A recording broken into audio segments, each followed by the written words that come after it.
Hello everyone, and welcome back to our channel. Today, we read Journeying Back to the 12th Century to uncover the story of a figure whose ambition redrew the map of South Asia, Sultan Shahabud din Ghori, also known as Muhammad of Ghor. While names like Alexander the Great or Genghis Khan might be more familiar, Ghori's impact on the Indian subcontinent was just as profound, setting the stage for centuries of Turco-Afghan rule. His story isn't just one of battles and conquests. It's a tale of relentless ambition, strategic genius, and a legacy that echoes through history. So, who was this man who rose from the rugged mountains of what is now central Afghanistan to establish an empire? Let's dive in and explore the life and conquests of Sultan Shahabud din Ghori. Born in 1149, Muiz al-Din Muhammad, who we know as Shahabud din Ghori, belonged to the Ghurid dynasty. This dynasty hailed from the Ghor region, a remote and mountainous area that was for a long time on the periphery of major Islamic empires. The Ghurids were initially vassals of larger powers like the Ghaznavids and later the Seljuks. However, under the leadership of Ghori's uncle, Ala al-Din Hussein, known as Jahansuz or the World Burner, they declared their independence in a dramatic fashion. Ala al-Din sacked the grand Ghaznavid capital of Ghazni, a move that signaled the Ghurids' rising power and ambition. This event set the stage for his nephews, Ghiyas al-Din and Shahabud din. The two brothers worked together in a unique power-sharing arrangement. Ghiyas al-Din, the elder brother, ruled from the Ghurid heartland of Firozkoh, managing the western frontiers. Meanwhile, he entrusted the ambitious eastern expansion, specifically towards India, to his younger brother Shahabud din. This division of labor was incredibly effective. It allowed Shahabud din to focus all his energy and resources on his campaigns in the east, knowing the western front was secure. His mission was clear: to extend Ghurid influence and carve out a new dominion in the wealthy lands of the Indian subcontinent. Unlike the earlier raids of Mahmud of Ghazni, which were primarily focused on plunder, Ghori's ambitions were different. He wasn't just a raider.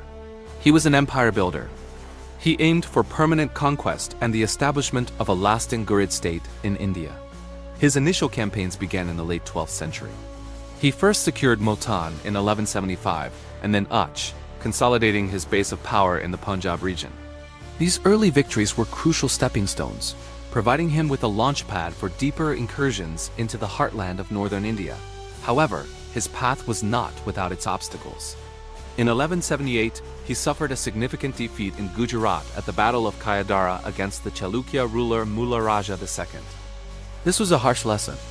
It taught him that a direct southern route into India was fraught with danger and that the Rajput kingdoms were formidable opponents. This setback forced Ghori to rethink his strategy. He realized he needed to consolidate his control over the Punjab first, creating a more secure and direct route into the Gangetic Plains, the political and economic heart of northern India.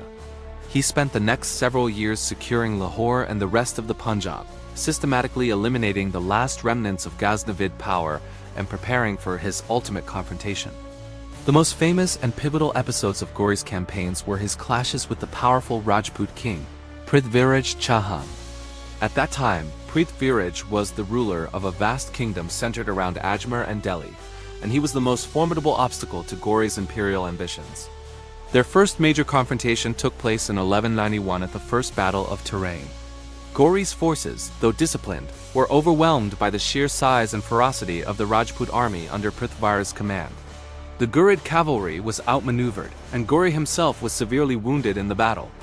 He was forced into a humiliating retreat, his army shattered. Many conquerors would have been broken by such a defeat, but not Ghori. This loss only hardened his resolve. He spent the next year meticulously rebuilding his army, learning from his mistakes and planning his revenge. He didn't just recruit more soldiers. He re-evaluated his tactics.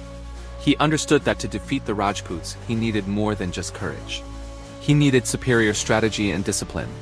His focus on mounted archers and feigned retreats would become a hallmark of his military doctrine. This period of regrouping shows his incredible resilience and strategic mind, setting the stage for one of history's most dramatic comebacks. 1 year later, in 1192, Shahabud din Ghori returned to the same battlefield at Tarain. But this time he was a different commander with a different army. He brought with him a massive force, estimated to be around 120,000 men, including elite armored cavalry and highly mobile mounted archers. Prithviraj Chauhan, confident after his previous victory, met him with an even larger force. But Gauri had a plan. He used a brilliant tactic to wear down the Rajput army. He divided his forces into multiple divisions. 4 divisions of light cavalry were sent to harass the Rajput flanks and rear with constant arrow fire, employing classic feign and retreat maneuvers. For hours, they would charge, shoot their arrows, and then pretend to flee, luring the Rajput soldiers into disorganized chases and breaking their tight formations. The Rajputs, accustomed to direct, decisive combat, grew exhausted and frustrated.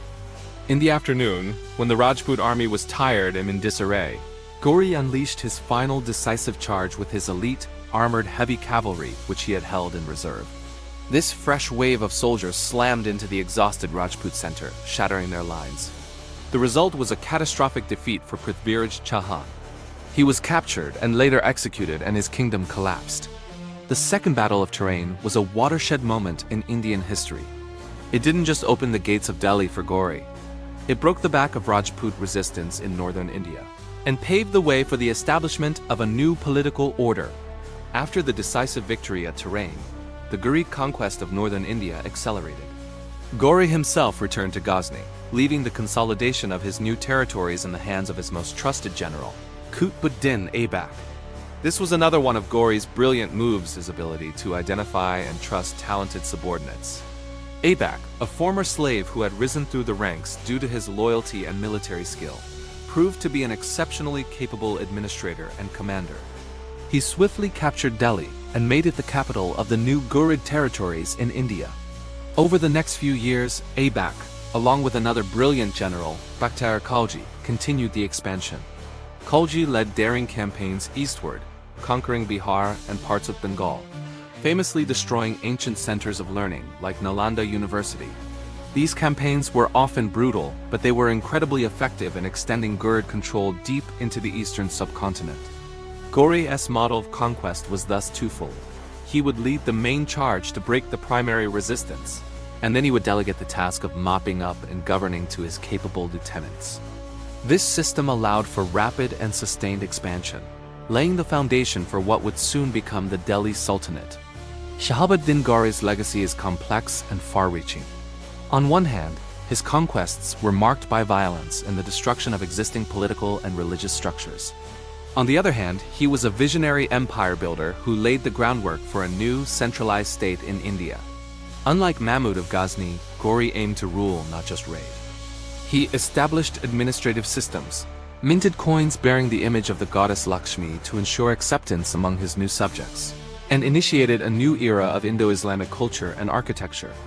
His greatest legacy was the establishment of the Delhi Sultanate. After Gauri's assassination in 1206 by Kokar tribesmen while he was returning to Ghazni, his vast Indian territories didn't fragment. Instead, his general, Qutb-ud-Din Aibak, declared himself the first Sultan of Delhi, founding the Mamluk or slave dynasty. This was the beginning of the Delhi Sultanate, which would rule over large parts of India for the next 300 years. Gauri's story is a testament to the power of ambition and strategy. From the mountains of Gaur, he forged an empire that fundamentally reshaped the course of Indian history, creating a political and cultural synthesis whose effects are still visible today. He was not just a conqueror, he was the architect of a new age. So the next time you hear about the history of Delhi, remember the ambitious mountain king who made it all possible.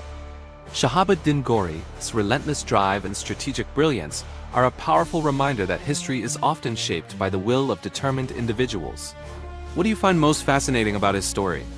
Was it his comeback at Tarain, his trust in his generals, or his long-term vision for an empire? Let me know your thoughts in the comments below. We love hearing from you and discussing these incredible historical figures. If you enjoyed this deep dive into the past, please give this video a thumbs up and consider subscribing to our channel for more stories that shaped our world.